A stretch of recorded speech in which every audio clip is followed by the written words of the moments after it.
All right, great. So let's talk about the next lesson here is our TBEST transit system base year configuration. And so we'll talk about the development guidelines, the scenario attributes for the base year, and the growth for the base year. We'll talk about a GTFS import to accurately update base year service and relative to the ridership data. And we'll set the system fare, we'll update route operational settings, and we'll configure the base scenario route type and stop amenities. So if we come back to our original purpose for this, this is if you're a Florida agency and you've downloaded your transit system, you want to use these steps 1 through 6 to configure and validate your system. So after the training, you can always come back to this to say, hey, these are the steps that I need to do to finalize my network and validate it and get it ready for application. So we're going to go through each one of these steps and kind of do exercises relative to these.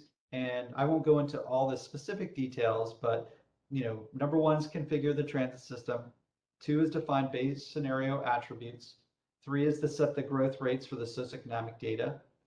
You add to existing base year network coding, meaning if you need to update your base year service, so automatically when you download from TBEST, you'll get the spring 2021 network. And we've already run into lots of folks that have ridership data for summer, or they have ridership data for fall, that they want to make that their base year as opposed to the spring data.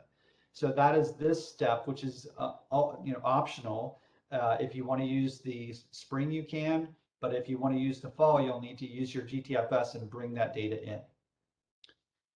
Finally is to run the model, or not finally, the 5th step is to run the actual estimation model using all of our inputs that we've set up, and then configure the validation, which is incorporating your observed route level ridership and validating the system. So these are the general steps that we're going to be using. So we talked about a base scenario already. It's read-only. It represents the base year conditions for service and socioeconomic conditions. And to create an alternative scenario, essentially you would just copy this and create any of these scenarios with the start point of your base and then make changes to it. So one of the operation and settings for the transit system that we want you to consider when you're downloading is to set some properties that are relative to your operating conditions. So we had talked about this in the outset, where we want to make sure that TBEST recognizes your Title VI policy, your cost policy, your layover policy, and your annual service days as a default. So what these are all default settings, meaning that you may change them and override them later on a route specific basis or an analysis specific basis. But whenever you're adding new service or you're adding a new route or actually running in the analysis tools, what you set here will automatically pop up by default, but you'll be allowed to override it if you wish. So these are the default settings that we have that allow consistency. We also mentioned consistency at the outset, so that if someone were to come in and run TBEST and do a Title VI analysis, they would use the settings that would be defined here that are your policy settings, as opposed to something that they might have to drum up on their own. And also if someone leaves and the new person comes in and they run TBEST, these policy settings are already defined. So when they run that Title VI analysis, you know that they're using the default settings and not some other settings that they would maybe come up with. So, so let's talk about these a little bit. The service area extent by county or mobility area. So service area, we haven't talked about a whole lot, but certainly this is something that needs to be talked about relative to summarization in TBEST. So the service area would be the area that you would be considered to be your extent of service. That is your core service, right? So what this maybe doesn't take into account is you have some routes that run to satellite spots that might be in other counties or other jurisdictions that aren't considered to be your core service area. And so you don't include these as your service area. It's really kind of your core area. So whenever you have a TBEST transit system, you have particular counties that make up the extent, right? So this is defined by default. Whenever you download your transit system like Gatorville, it automatically has particular service area counties that are embedded in it. So you could use the county service selection to define a service area. So in the case of Gatorville slash Gainesville slash RTS, it is Alachua County only. There is service that might be in place, maybe some express routes to other counties, but we're not considering that our core service area. So in this case, we would just select Alachua County from this list and make that the service area, right?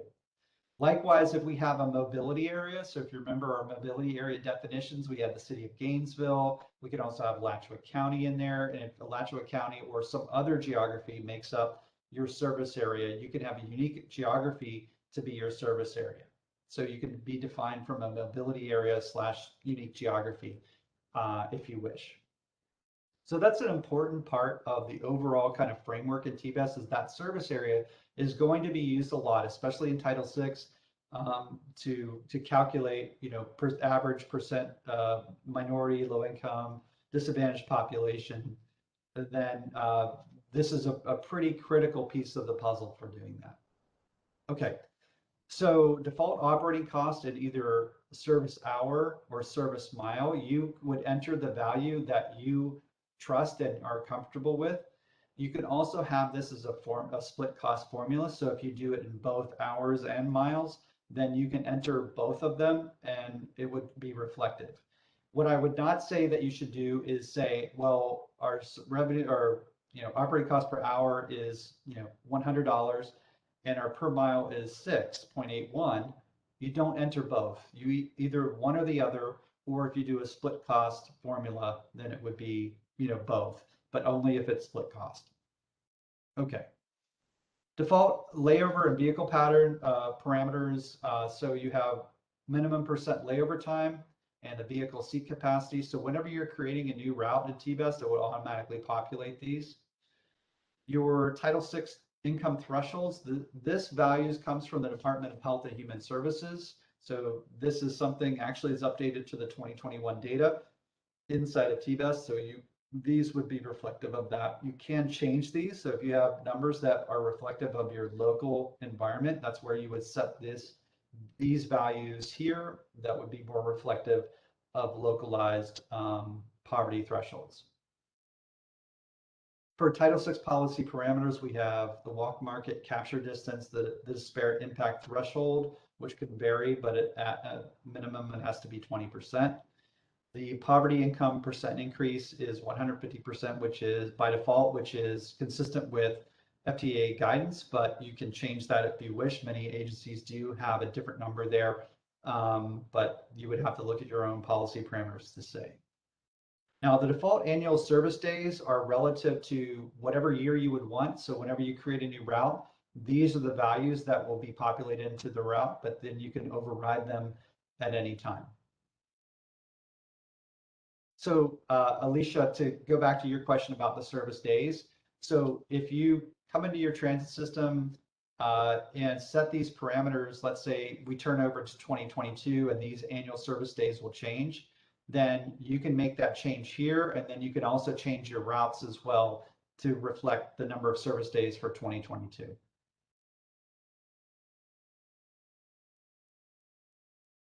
Okay, so somebody's asking, how did you open that window?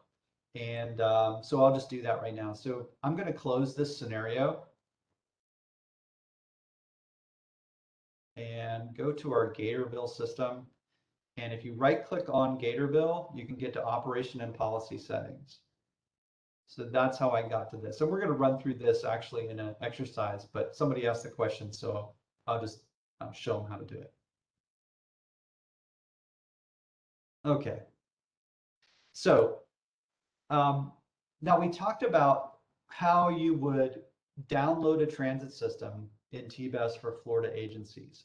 So that was something where we wanted to show you both kind of the pre-processed download, but if you're going to create a new transit system from scratch, we wanted to just have this kind of table / procedure available for you to reference. So if you want to create a new transit system, the first step would be to download the Florida TBEST socioeconomic data. So that is your Florida 2021 data, and you go to File, Downloads, SE Data. So if you're outside of Florida, this is where you would refer to the documentation and templates to configure the SE data that for your region, given those documentation, and it would then be available in that socioeconomic data folder for you to utilize to create a new transit system. So Florida, it's already pre-packaged and downloadable. Outside of Florida, you need to use the templates to create your SE data before you can create a new transit system. Once you have created it, you can then just right-click on the transit systems folder and select new transit system. Enter the properties. By default, whatever your source socioeconomic data will show some of the properties of that data, the counties that are within the extent of it, and you would just name it and also put your logo in it. Hit OK, and then it will appear in your list of transit systems. All right, so this is just if you were to go this route, which you don't have to in Florida, but you do outside of Florida, then this is just a reference for you to do that. Okay, so, and I will just show you while we're at it, how you get to that. So if you, on your transit systems, you say new transit system, it's going to say, I don't have any SE data on my machine, so I can't do this right now, right? So I would have to go up and go to File and Downloads and Socioeconomic Support Data, and then download this data set, and then I would be able to create a new transit system for Florida, right? If you're outside of Florida, you need to follow the instructions to populate your data, SE data in this folder, and then it will appear here, and then you can go through the process of creating a new transit system. Okay. Okay, so the base year config properties. So this is your properties for your base scenario, your June 2021 scenario. So this is available from a right click on if you go into Gatorville, go to scenarios, right click on June 2021 and go to properties. Then the properties are set here. You should see that your name is here, your model reference is the TBEST Land Use Model 2018, which is what we want. The population source here is the census source year. That's our ACS. Remember, our 5-year estimates are at 2019, so that's fine. Our forecast year is set to 2021, right? So that's the current year, which is what we want. This is where we're targeting for our base year is 2021. And then we have the different socioeconomic options, right? So you have your employment data source, which is 2020, our Florida data source, and our parcels. We're also 2020, so we're going to use the defaults for that. All that is fine. The mean annual wage is a measure of the value of time in your area. And this is used in the modeling process so that we can value fares in the model process. And all of that has to do with how much do people value $1 a fare or $2 a fare because their income might be higher or lower, and they may value it differently. So that is what this particular variable is for. That's its only purpose, essentially, is to set the value of time, essentially. Okay, and then the annual growth rate is set here as well. So it depends on your source for this. You know, this can come from the Bureau of Labor Statistics, or it can come from this mean annual wage reference table. And this is specifically for Florida. So this will give you the 2019 value for all of the counties in Florida, their average mean annual person wage. This is not a household wage, it's a person wage. So just be aware of that. So for Alachua County, we're at 49,956. And so if I close that, not quite, 49,850. So if we want to change this to 956, we can do that. Okay, and that's it. We're fine. So we'll, we can say okay here. And if we come back to our slide, essentially that's what we're doing, is confirming all of these options, giving you some detail about this. This is your setup for your base year. So essentially that's why we're kind of setting this up at this point. All right, so the next option is your growth rates. All right, so there's a couple of ways you can grow the SE data in TBEST. One is at the system level, so you just enter a straight up population growth rate or a employment growth rate or income growth rate, and it will apply that to the full system. And so you can do that, and that's a very simple methodology for doing it. If you have MPO TAZ data, you can reference that data in, and you can both do two things with it. So if you have the base year population employment, you can sync the TBEST source data with the MPO base year data so that your base year TBEST data is reflective of the same scale as the zonal MPO data. So I know that's a mouthful, but essentially you're syncing up to make sure that your TBEST data from a kind of the population and employment standpoint are at a zonal level are match those that are in the MPO base year. Okay, so it's a syncing to make sure your base years match and you're starting from their base year in TBEST. Then when you do an application scenario, you can set future year growth rates that would be reflective of their forecast years in the TAZ data.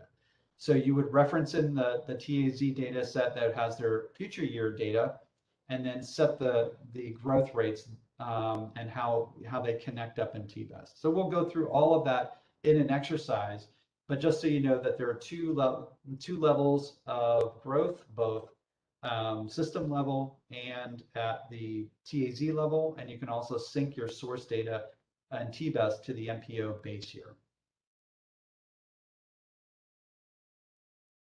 Okay, so this is the sync interface that we will go through in an exercise, so I won't detail it here. This is for your reference. This is the system-wide growth rates that you can set in TBEST, which would also go through in an exercise, so I won't go through it too much right here. Again, we're going to go through this in an exercise, so I'll just let you know that you have the two levels, the system-wide growth rates you have here, and you have the zonal annual growth rates here, where you reference in the TAZ data set, you set the projection year. So in this case, we have a 2035 projection year inside of the TAZ data, so we need to say that here.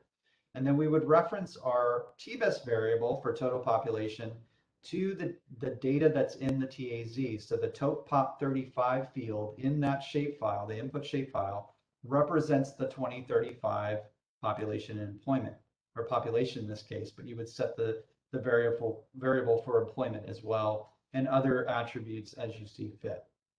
So one other note about this too is that your TAZ data may not present full coverage over your entire extent. So your extent, if you remember for Alachua County, we had 4 counties that made up our extent, but our TAZ data may just be for Alachua County. It may not extend out to the other areas. So you want to, if you can enter both, right? You enter the system annual growth rates and the TAZs so that you make sure you have your coverage you want with the TAZ to grow by zone. But outside of the TAZ, you also want to be reflective of what might be happening in terms of growth outside. So just bear that in mind that this is spatially related and that you want to, you can cover 2 areas here if you need to. Also, I want you to know that whenever TBEST calculates a growth rate, it is a compound growth rate. So, so that whenever you apply that growth rate in TBEST, it will apply out the number of years that you want your scenario forecast is for. So you're calculating, whenever you calculate growth rates using this, you're essentially saying, I'm calculating a compound growth rate that when I set my scenario out 5 years, it will only compound out 5 years, or 6 or 7 or 10 or whatever it is. So there are compound growth rates in here. And when you enter the system-wide annual growth rates, those should be compound growth rates. Okay, all of this is compound. Okay, so another step here is an optional step, which is to import your GTFS that would be reflective of current service if you have the observed ridership for it. So whenever you're going to validate, you're going to need ridership observed ridership. So you wouldn't take your winter schedule that was implemented last week and use that as your base year, because you're not going to have observed ridership for it.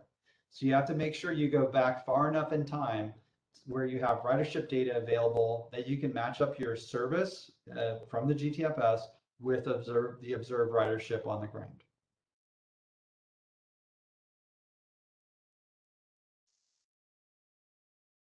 Okay, and then another item to talk about is the fare. You saw that we had set system fares. So essentially, these are the base fare, which can be a couple of things. It can be the cash fare that you pay. So if you're just getting on the bus, you pay a cash fare. It could also be an average fare per rider, and this would more take into account all of your fares with all the discounts embedded in them, right? So you have all kinds of discounted fares for all kinds of different groups, right? So if you take average fare per rider, then essentially it kind of maybe better reflects what people are seeing as fare when they're getting on the bus, as opposed to the cash fare, right? And if you're thinking about this in modeling terms, then that average fare per rider would be probably more representative of what they would pay, and thus more reflective of and sensitive in the model. So you have a base fare and transfer fare that you can input by route type. Okay, so you can see there's a listing of radial, crosstown, circulator, express, and then you have heavy rail, commuter rail, et cetera, that would be reflective of essentially what you would enter for those groups. Okay, so this kind of makes it a more generic entry of fare, but you can override that at the route level through fare exceptions. So if you have specific routes that operate under different circumstances and different fares, then you can log those in and make those a fare exception. Okay. Okay, so one of the last steps here is to just make sure that your operation settings are the way you want them before validation. So this is an important step to set everything the way you want it. So we had a question from Susan earlier saying, can you change the route type and technology of a route in TBEST? The answer is yes, and you would do that through these. We looked at this modify route operation settings. So you can change the route type and technology here for whatever selection that you make in your list of routes. So here's the selection that we have in our list of routes, and we go to our update route operation settings. And if we want to change them all to crosstown instead of being radial, we would make the change here and hit update, and it would make the change to all the selected routes. And we can do that for any of the variables that we have listed here that are route level operation characteristics. We can change the color. We can change add a prefix or remove a prefix if we want to. We can set the seats, the minimum layover, if there's a fare exception, we can set it here as well.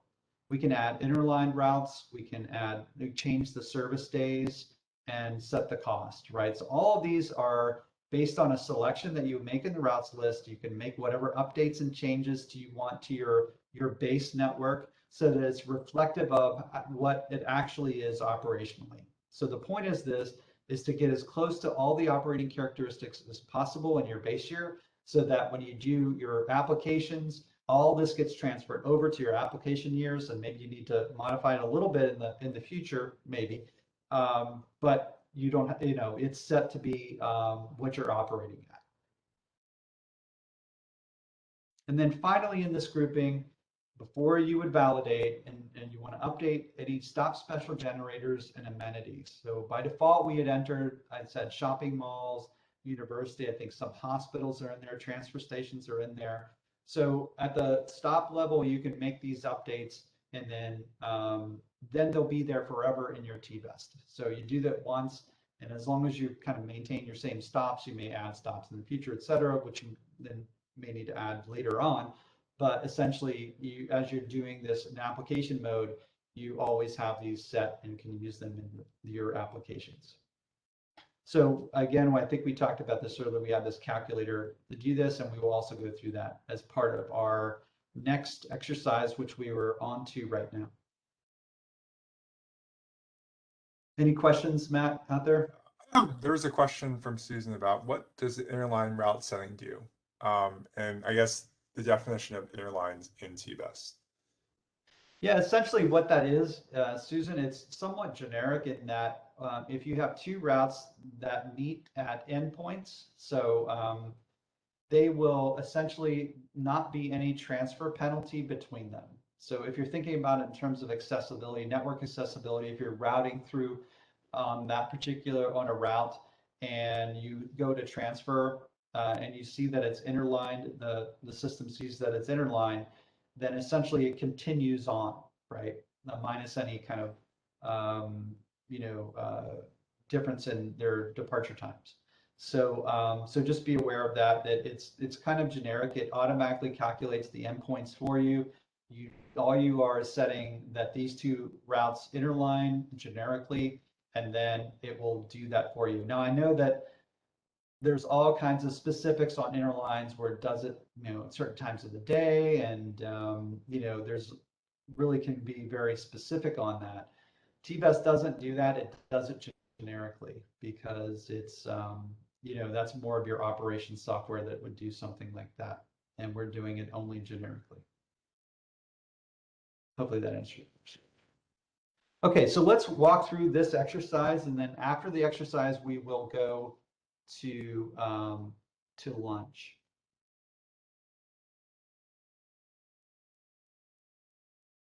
Okay, so our first step is to set the service area to Alachua County only for Gatorville system. So I am on 3.0 base year configuration exercise step 1, change service area to Alachua County only.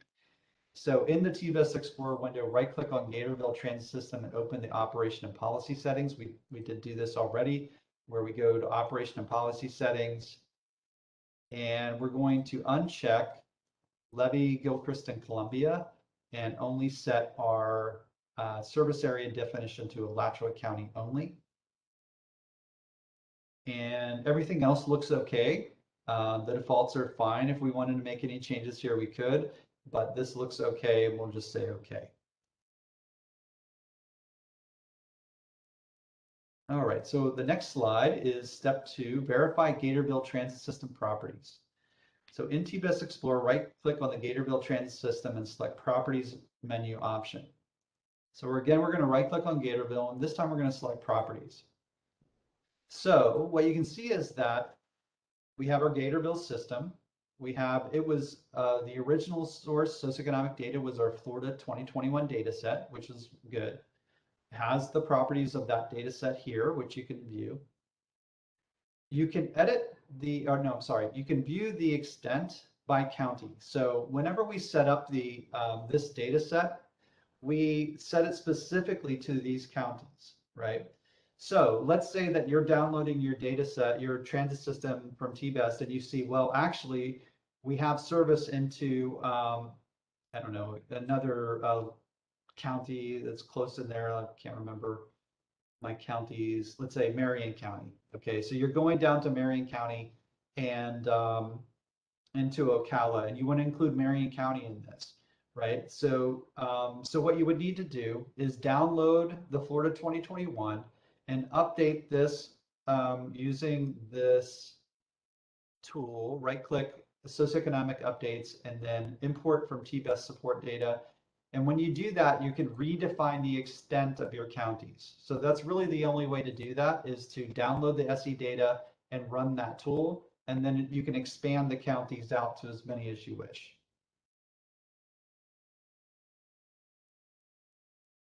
Okay, so that's good. Everything looks good. We have our logo. Everything was fine with that. All right, so let's move on to the next step, which is step 3, verify the base scenario properties.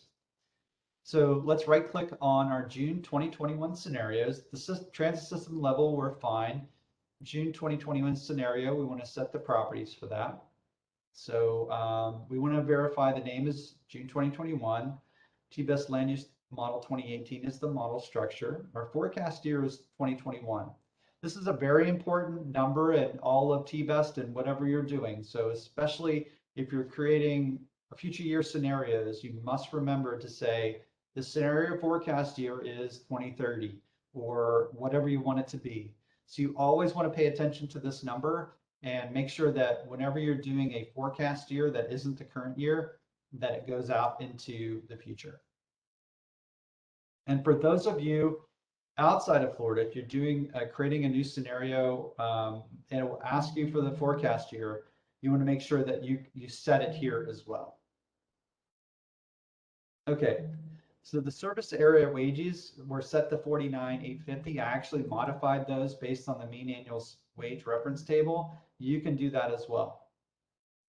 So by clicking mean annual wage, go to Alachua County, and 49,956 is the number for mean annual wage.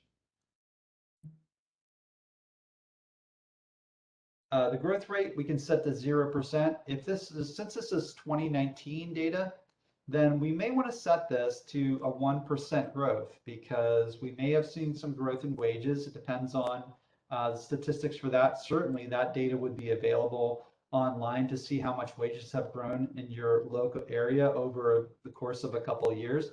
So certainly that's something you could look up and put in a growth rate for that if you want to. That would be more specific than just generically 1%. Okay, and our employment data is the default block level LHD, which we want, and the default parcels. All that looks good to me for the base year, and so we can say okay. The next item is syncing transit system socioeconomic data with TAZ base year. So this is step 4. And to do this, we're going to, in TBEST Explorer, we're going to right click on our Gatorville system. And we're going to go to Socioeconomic Data Updates, and we're going to sync TBEST data with the base year. Okay, so this is where we're going to reference our TAZ data in, our zonal TAZ data, and sync TBEST source SE data with that. So in order to do that, we're going to reference our TAZ data, and so we're going to use this lookup button, which comes to an ArcGIS reference. And we have to have a folder connection to the C drive. So for those of you that haven't used ArcGIS in the past, you may have to reference that folder. So this little connect to folder button can be used to connect to your C drive, right? So I would go to this PC, my C drive, and I would just say okay, and then it would connect and allow me to get to anything on the C drive. All right, so that's what you need to do if you don't have that already as an option. But our target needs to be this C TBEST Transit Systems Gatorville data folder. And here we just see a T. This is kind of an ArcGIS thing where whenever you do this lookup, it doesn't show you the folder name. I have no idea why it does this, but it's kind of a little thing there. But we know that this is the TAZ folder, and inside of it, we have the zone data 15 that we want to reference as our shapefile. So again, that's in this folder, the TAZ folder, the zone data 15 shapefile, not the 45 to 15. So we're going to set the TAZ base year to be 2015. And what we're going to do is we're going to reference the shapefile fields in this list. And we're going to associate the 2015 population variable inside of the shapefile with our total population, our TBEST total population. So we click this lookup button, and it provides us a list of reference columns. And we're going to select TOPOP 15 as the variable. So it's on down towards the bottom of the list, TOPOP 15. I'll show you that again. It's almost all the way to the bottom.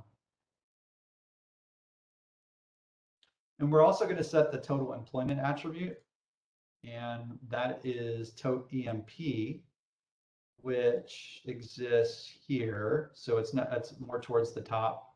And if you just select that, and it references it here.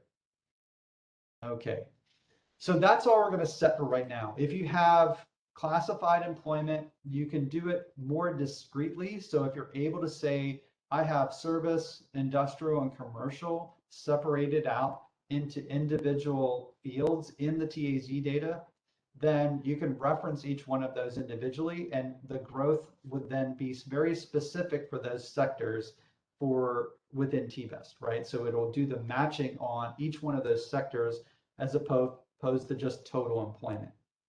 Likewise, you can do income. If you have income data in your TAZ data set, you can match that up, and household data as well. You can match that up as well. And if you have any of these additional population variables, you can match those too. So all of these are available to you, and it's based on we're trying to integrate with your TAZ data as best as possible, and then mash those together to create a sync between the two. So if we just hit the sync datasets button, it's going to give you a confirmation and tell you exactly what you've selected in the interface. So you're sure when you're going in here that you have everything selected correctly, what looks like we do, and we'll just say yes.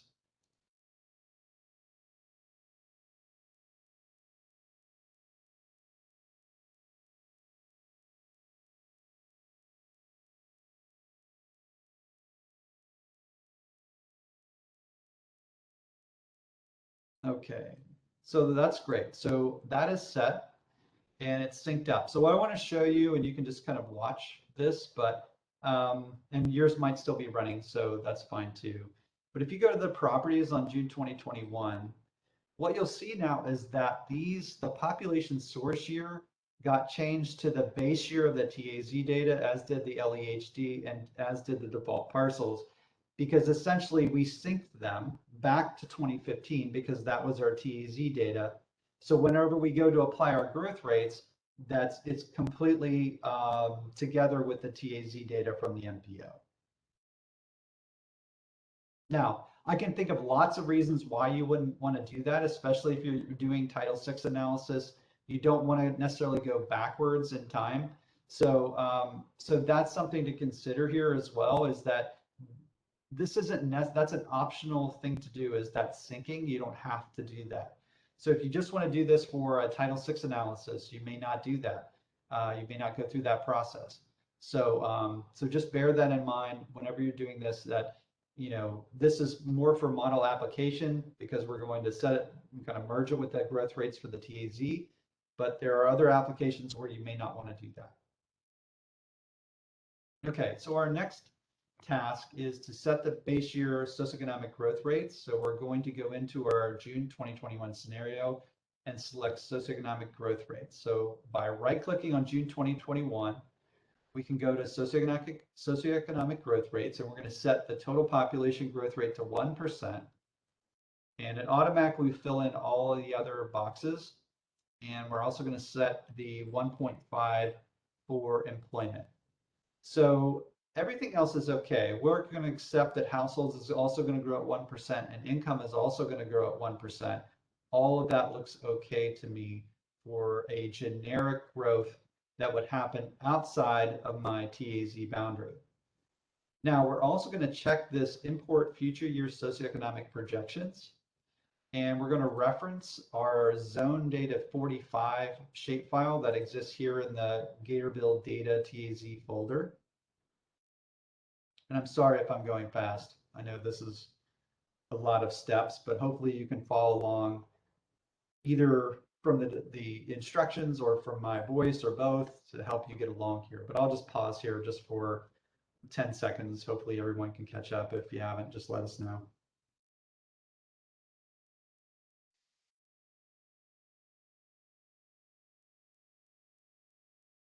Okay, so I'm going to select zone data 45 and hit add.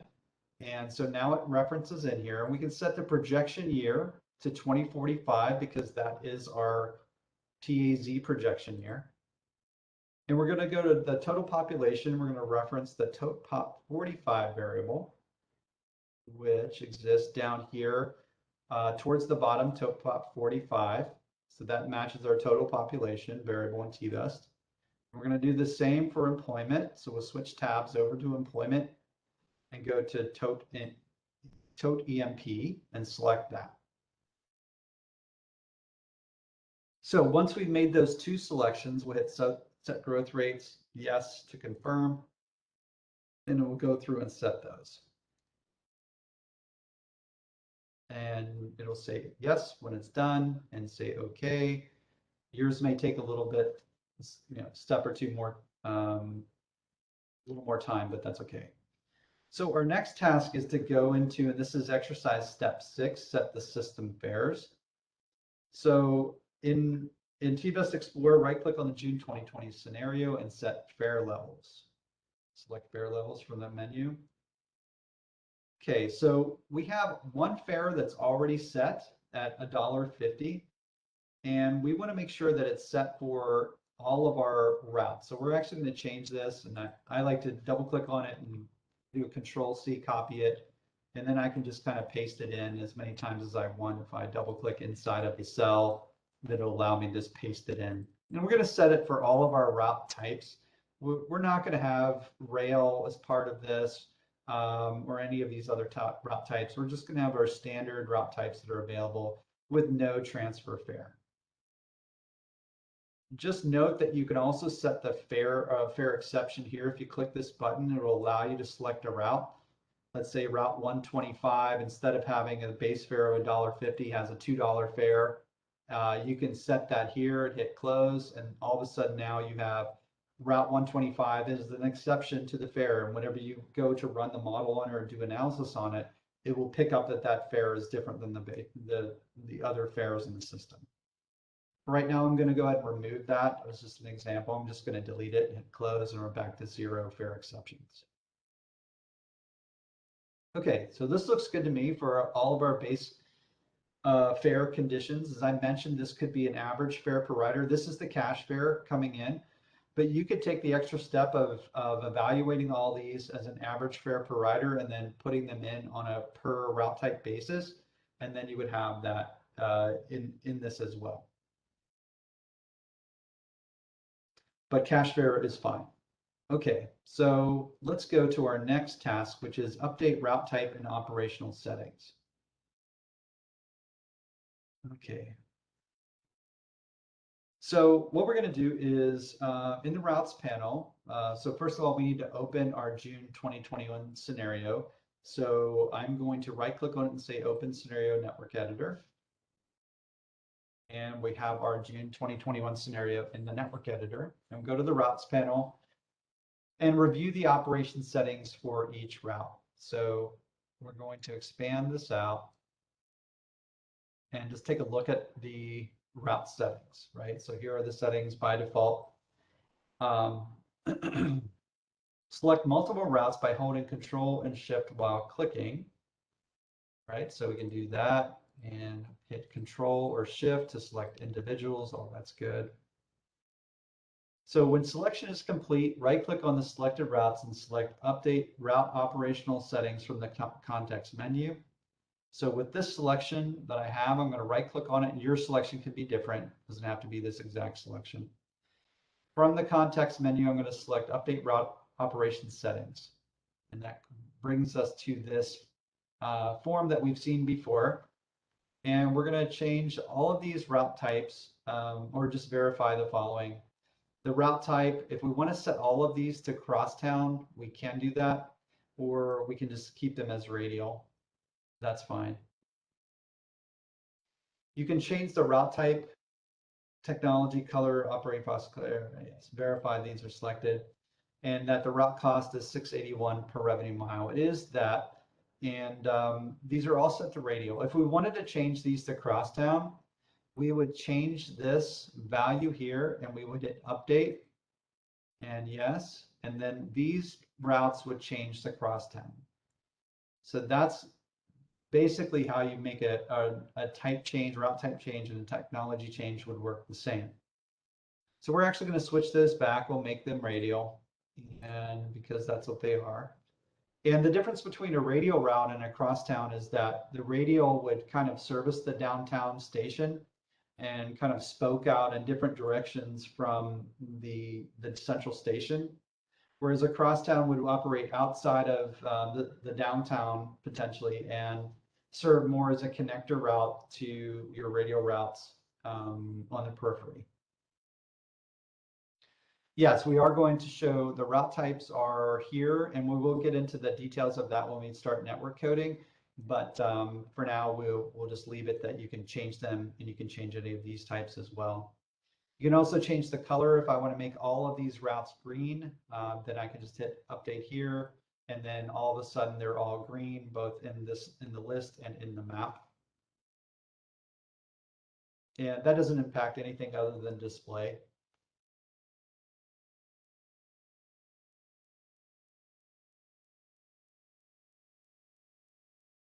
Okay, so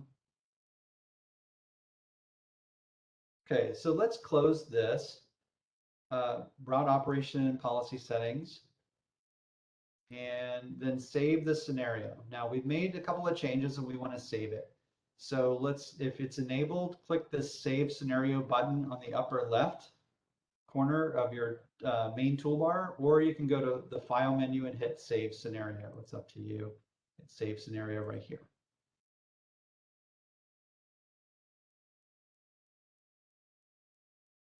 Okay, so our next task is this is exercise step 8, update special generators and amenities.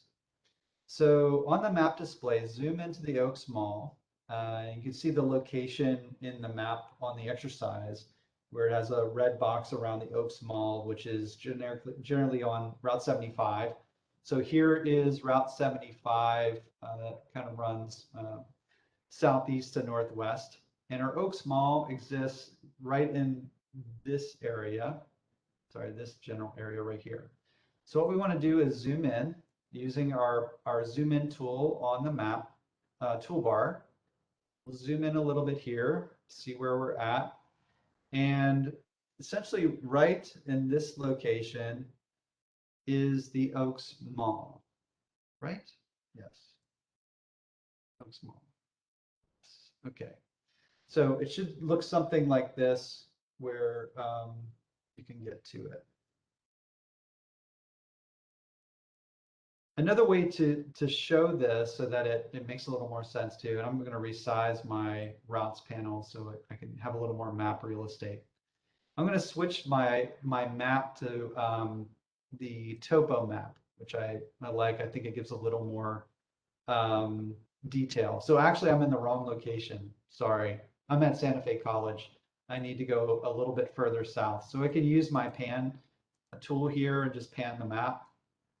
And this is the Oaks Mall that exists right here. So Route 20 kind of endpoints at it. So my fault, I was in the wrong spot. But what we want to do is use the stop panel to select all the stops that are at the Oaks Mall. So how do we do that? So first of all, we need to switch our view mode and maybe make a couple of changes here. So first of all, I want to clear this selection. I don't no longer want these selected routes. So I'm going to use my route clear selection button that's up on my routes panel. So I'll get rid of that selection. Now I want to see all the stops. So we haven't even seen stops at this point other than maybe when we activated a route. But I want to see all of the stops in the system. So on my stops panel, my lower right panel, stops panel, there is a view mode at the bottom. Right now it's set to view route geometry only, but there are 4 options, and we'll go over those 4 options in detail a little later, but we want to check the last one, which is view all stops. So that will show all of the stops in the map, plus show all the stops in our stops panel. So what we want to do is we want to use this select stops on the map tool button, click on that, and then come into the map and just drag a box around the stops that are at the Oaks Mall. All right. Now, so we have a stop selection. What we see is in our status bar that we've selected 11 of 2,953 stops are selected. Okay. That's great. I'd really like to see them together in one list. So what we can do is switch our view mode to view selected stops only, which is the turquoise button at the bottom. So now I have just those that are selected in my list and those that are in the map. Okay, so that puts us in a good position to make a calculation here, where we want to use this stop calculator button or the calculate stop values button on the stops toolbar. So if you click that, it will open up the calculate stops values. And in our select the column to update list, we'll select generators and amenities. And we have a set a value option where we can do a lookup and select shopping mall from the list. Just check that.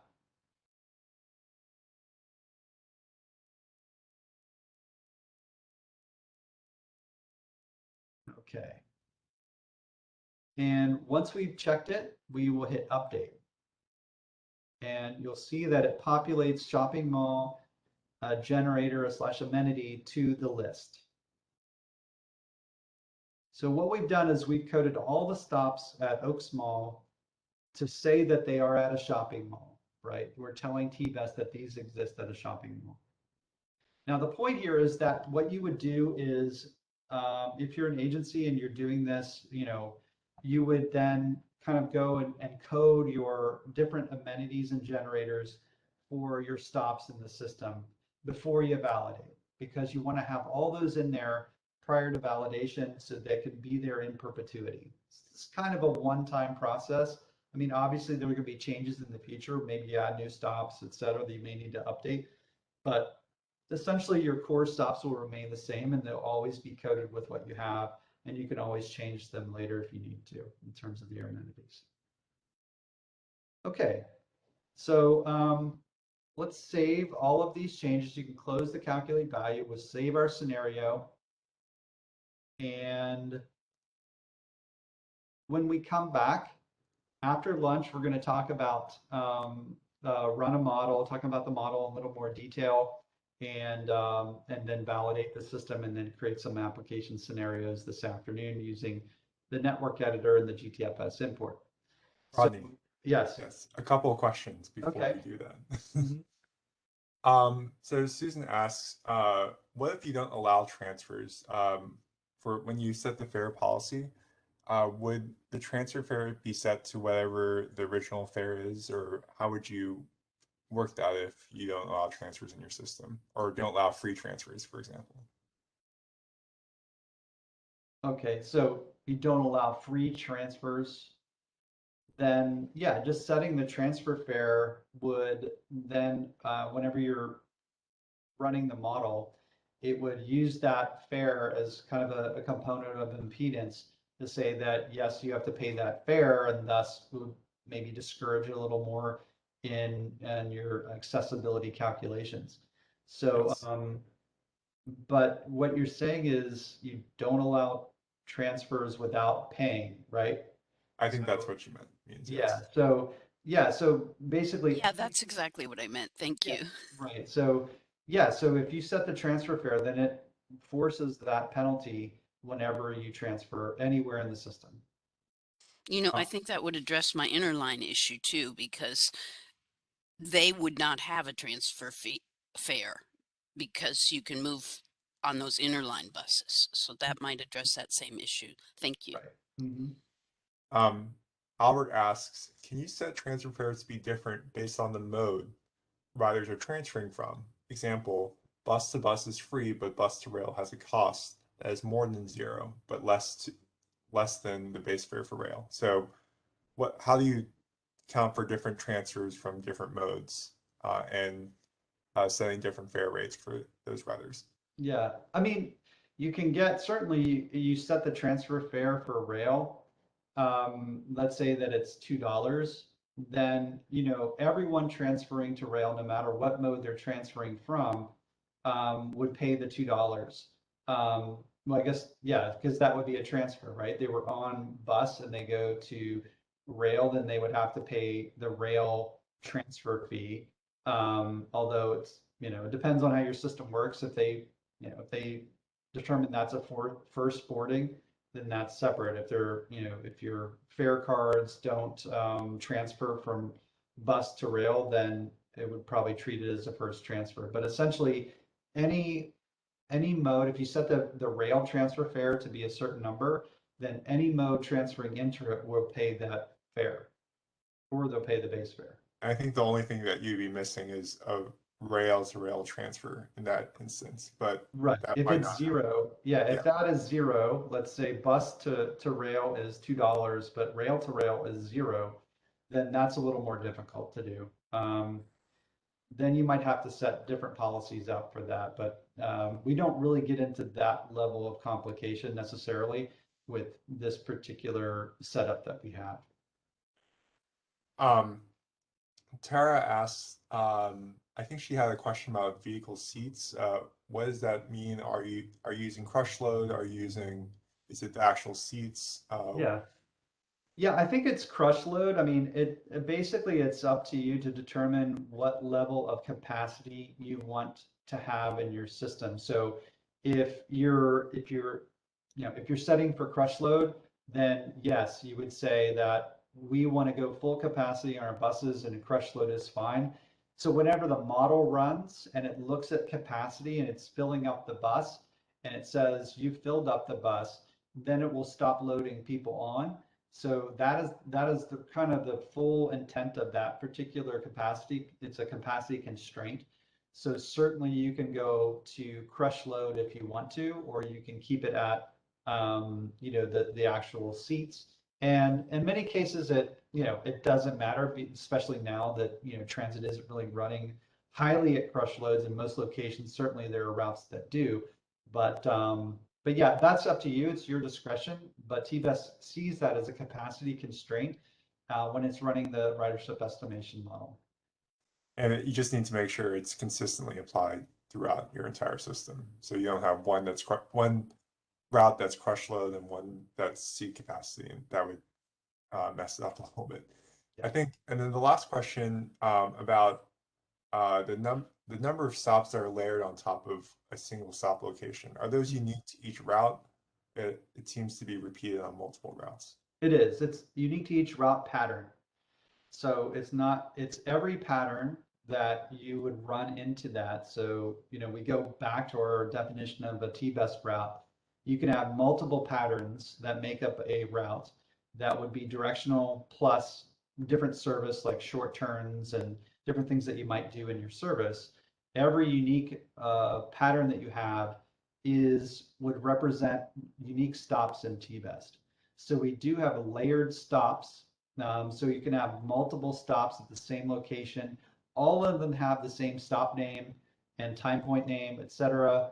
So they are the same stop, but inside of TBEST, because we're doing all kinds of editing and analysis with this, we do name those stops and put them all into the editor at once.